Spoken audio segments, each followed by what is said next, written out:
पूज्यपाद स्वामी जी महाराज ने आज प्रेम का प्रसंग शुरू किया है। दो हृदयों को एक कर दे उसे प्रेम कहा जाता है।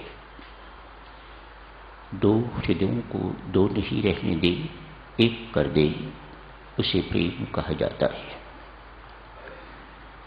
बिखरी हुई वस्तुओं को, बिखरे हुए व्यक्तियों को एकत्र कर दे उसे स्नेह कहा जाता है। अपने आश्रित के दुर्गुण भी किसी की प्रसन्नता का विषय बन जाए तो उसे वात्सल्य कहा जाता है। ये वात्सल्य या तो मां के पास होता है या फिर परमेश्वर के पास होता है। इन दो के सिवा ये वात्सल्य और किसी के पास नहीं। किसे कहा वात्सल्य? बच्चा शरारती है, दोषी है, लेकिन मां के लिए उसका दोष, उसकी कमी, उसकी शरारत प्रसन्नता का विषय है, तो ये वात्सल्य है। प्रेम हृदय में आ जाए, दृष्टि बदल जाती है, आचरण बदल जाता है, स्वभाव बदल जाता है।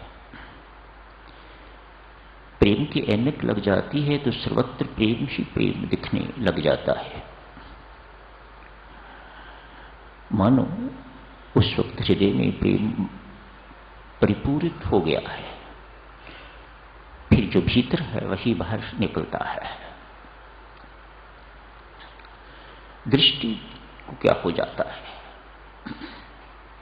हमारी दृष्टि इस वक्त हमें पत्थर में तो भगवान दिखते हैं।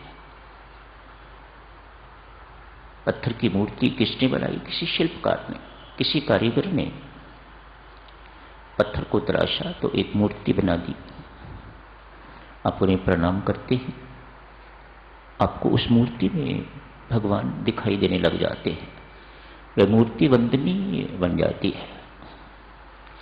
सबसे बड़े शिल्पकार जिन्हें परमात्मा कहा जाता है, उनकी मूर्तियों में, बनाई हुई मूर्तियों में भगवान नहीं दिखते। प्रेम दृष्टि ऐसी कर देता है कि इनमें भगवान दिखाई दिखने लग जाते हैं।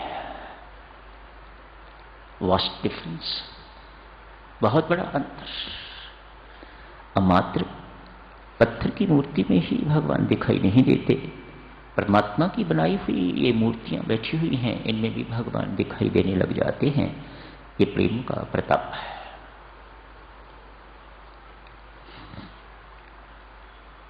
जिसमें प्रेम है साधक चलो, वही वास्तव में मानव है, वही वास्तव में श्रेष्ठ है, वही वास्तव में धनी है। असली संपदा का मालिक। शनिवार को चर्चा चल रही थी कि असली संपदा क्या है और बाह्य संपदा क्या है।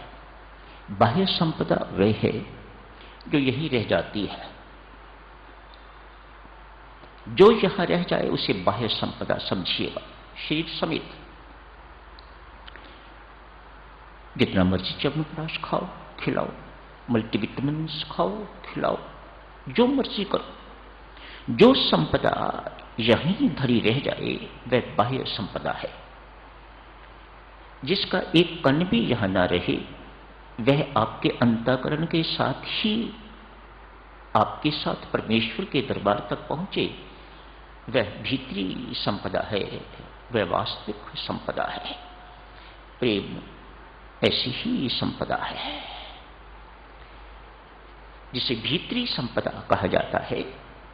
सद्गुण भीतरी संपदा है, साथ ही जाते हैं। सत्कर्म भीतरी संपदा है, साथ ही जाते हैं। नाम की कमाई भीतरी संपदा है, भजन पाठ इत्यादि ये भीतरी संपदा है। ये सब कुछ आपके साथ ही जाता है। इसका कोई इतना सा हिस्सा भी कोई यहां नहीं रख सकता। सीधा परमात्मा के दरबार में आपके साथ जाता है। ये स्थूल शरीर तो यहीं जल जाता है, सूक्ष्म शरीर जो परमात्मा के पास जाता है ये सब कुछ उसमें लिपटा हुआ साथ ही जाता है, यहां नहीं टिकता। इस संपदा को भीतरी संपदा, वास्तविक संपदा कहा जाता है। सामान्य धनवान ऐसी संपदा वाले को देख के तो बहुत छोटा महसूस करते हैं। किस संपदा को एकत्र करने में जिंदगी बर्बाद कर दी, वह कुछ इकट्ठा नहीं किया जो साथ जाएगा। अब व्यक्ति पछताता है, लेकिन पानी तो सिर से निकल गया, अब कुछ नहीं किया जा सकता स्वयं पछतावे के, और पश्चाताप में जिंदगी खत्म हो जाती है। आज एक महिला, कोई 10 साल की बच्ची उसके साथ है, गली गली मोहल्ले मोहल्ले घूमती है, कई दिनों से घूमती है। लोग उसकी आवाज सुनते हैं तो द्वार बंद कर लेते हैं, मानो कोई भिखारी है। अपनी बच्ची को साथ लेके घूमती है, लोग समझते हैं मांगने का ढंग है। अपनी बच्ची को साथ लेके आती है, बच्चों को लोग आगे आगे करते हैं, मेम साहब भूखी है, बीबी जी ये भूखी है, एक मेरे साथ है, बाकी घर पर बैठे हुए हैं, वे भी सब भूखे हैं, परमात्मा के लिए हमारा कुछ करो। एक ही मांग है इस बेचारी की। इस मांग से हर गृहिणी, हर मालकिन वाकिफ हो गई हुई है। इसकी आवाज सुनते हैं तो लोग द्वार बंद कर लेते हैं। सर्दी के दिन है, आज थोड़ी वर्षा भी हो रही है। किसी ने आवाज सुनी तो आज एक मालकिन ने द्वार खोला।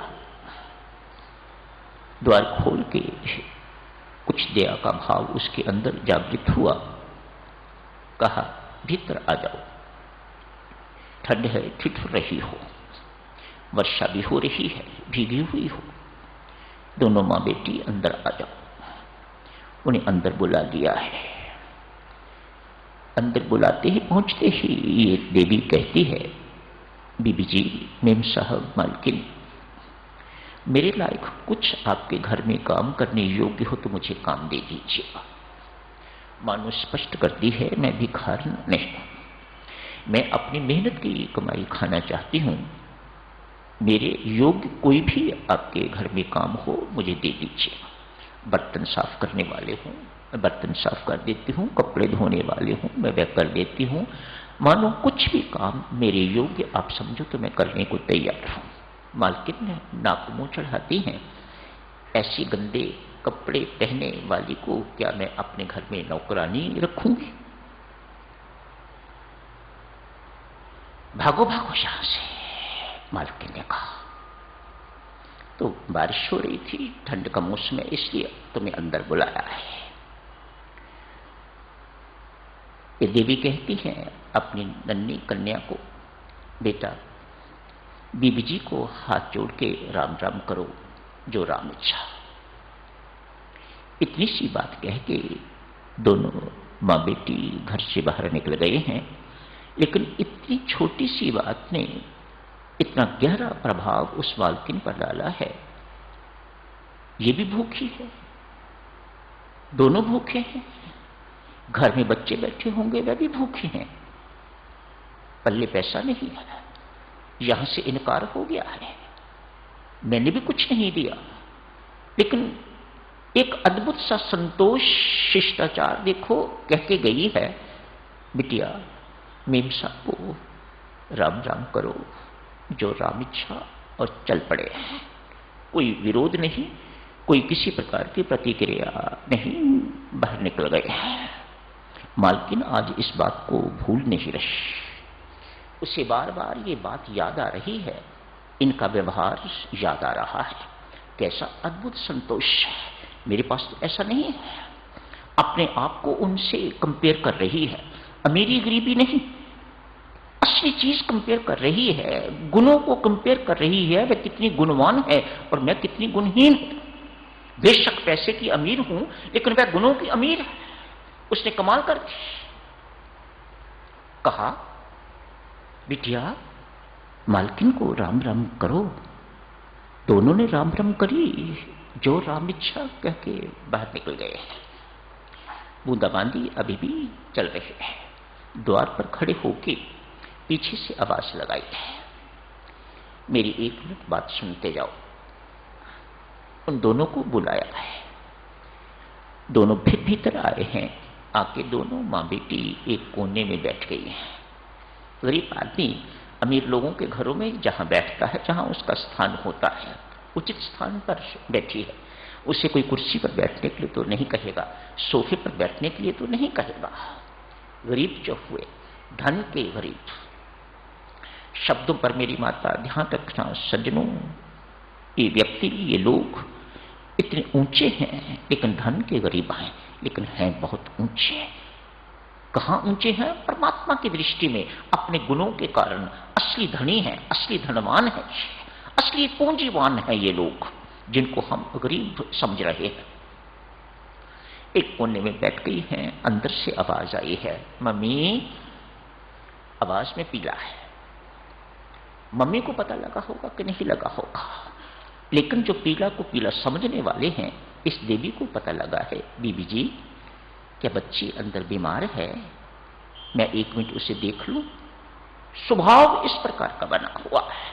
अतएव बिना उत्तर पाए ये दोनों मां बेटी बच्ची के पास अंदर चली गई हैं। बेडरूम में होंगी, चली गई। लड़की के मुख पर पसीना ही पसीना आया हुआ था। अपने गंदे धोती जो पहनी हुई थी उसके पल्लू से उसका मुख साफ किया है। बच्ची को कहा है, बिटिया लगता है इसके सिर में पीला है, थोड़ा सिर दबा दो। लड़की ने सिर दबाना शुरू किया है। इसने पसीना पूंछा है, थोड़ा आराम मिला। लड़की की आंख लग गई, सो गई। इतने में मालकिन बाहर से सब कुछ देख रही है, ये भीतर क्या हो रहा है। पुनः प्रभावित हुई है। चाय बनाई है, गिलास में, 2 गिलासों में चाय इनको दी है।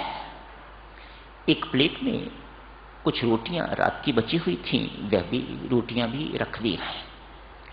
बच्ची भूखी थी, तत्काल एक रोटी उठाई और चाय के साथ खानी शुरू कर दी। चाय पी रही है। ये भी भूखी है, रोटी तो इसने भी उठाई है, लेकिन घर बच्चों की याद आई, रोटी रख दी है। रख के जितनी रोटियां थीं उन्हें कागज में लपेट लिया है। बच्चों के लिए मालकिन घर ले जाऊंगी, मेरे बच्चे भी भूखे हैं, मेरा तो गुजारा चलता रहेगा। मेरा तो स्वभाव इस प्रकार का भूखे रहने का बन गया है, लेकिन बच्चों को ये कैसे सब सिखाया जाए। कागज में लपेट ली है। बच्ची ने चाय पी ली है, इसने भी चाय पी ली है। दोनों ने हाथ जोड़ के धन्यवाद भी किया है, प्रणाम भी किया है मालकिन को। मालकिन के मन में थोड़ी सी और दया आई है तो इस बच्ची को अपने साथ लगा लिया है। आखिर तुम हो कौन? मालकिन पूछती है। बच्ची कहती है, हमें गरीब कहा जाता है, हम मालकिन गरीब हैं। मेरी मां मुझे 2 ही बातें समझाती है, बिटिया हमारे पास देने को और कुछ नहीं, प्रेम है, इसे देने में कंजूसी न करना। एक छोटी बच्ची मालकिन जो अपने आप को कितनी उत्कृष्ट मान रही है उसको बता रही है। यूं नहीं लगता आपको कि उसके अंदर, उस बच्ची के अंदर परमात्मा बोल रहा है। मेरी मां मुझे यही कहती है, बिटिया हमारे पास देने को और तो कुछ नहीं, लेकिन हम प्रेम तो दे सकते हैं, अतः प्रेम देने में कोई कंजूसी न करना। हम और तो इन बड़े लोगों का, दूसरों का और कुछ नहीं कर सकते, लेकिन सेवा तो कर सकते हैं। ये हाथ परमात्मा ने सेवा करने के लिए दिए हैं। मालकिन की आंखों में आंसू हैं। कितने महान हैं ये, और कितनी तुच्छ हूं मैं, कितनी कमीनी, कितनी गिरी हुई हूं मैं।